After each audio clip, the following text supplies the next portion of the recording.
Di Rumah Sakit Harapan, Dr. Julian dikenal sebagai dokter saraf yang paling efisien, namun paling dingin. Baginya, pasien adalah deretan angka, grafik detak jantung, dan hasil pemindaian otak. Baginya, waktu adalah musuh yang harus dikalahkan dengan logika. Pagi itu, ia masuk ke kamar ke-402, di sana terbaring Pak Baskoro, seorang pelukis tua yang divonis menderita tumor otak stadium lanjut. Penglihatannya mulai kabur, dan tangannya sering gemetar. Selamat pagi, Pak Baskoro. Hasil tes menunjukkan tekanan di otak Anda meningkat. Kita harus menaikkan dosis obat, ujar Dr. Julian sambil menatap layar tabletnya. Tanpa melihat wajah pasiennya, Pak Baskoro tidak menjawab soal obat. Ia malah menunjuk ke arah jendela besar di samping tempat tidurnya. Dokter, lihat burung pipit di dahan itu? Sudah 10 menit dia mencoba membangun sarang, tapi rantingnya jatuh terus. Tapi, dia tidak berhenti. Dr. Julian menghela napas, melirik arlojinya. Pak, saya punya 12 pasien lagi. Saya tidak punya waktu untuk membahas burung. Pak Baskoro tersenyum tipis. Matanya yang mulai meredup menatap Dr. Julian dengan lembut. Dokter, Anda menghabiskan seluruh hidup Anda untuk mempelajari cara kerja otak manusia. Tapi, apakah Anda sempat merasakan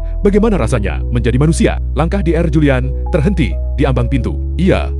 Berbalik, apa maksud Anda? Anda melihat saya sebagai kasus yang gagal karena tumor ini tidak bisa diangkat, kata Pak Baskoro tenang. Tapi saya melihat diri saya sebagai kanvas yang hampir selesai. Sakit ini memang mengambil penglihatan saya, tapi ia memberi saya waktu untuk benar-benar melihat hal-hal yang dulu saya lewatkan saat saya sibuk mengejar pameran seni. Dokter, hidup bukan tentang berapa lama detak jantung itu bertahan, tapi tentang apa yang kita lakukan di antara detakan itu. Selama seminggu berikutnya, sesuatu berubah. Dr.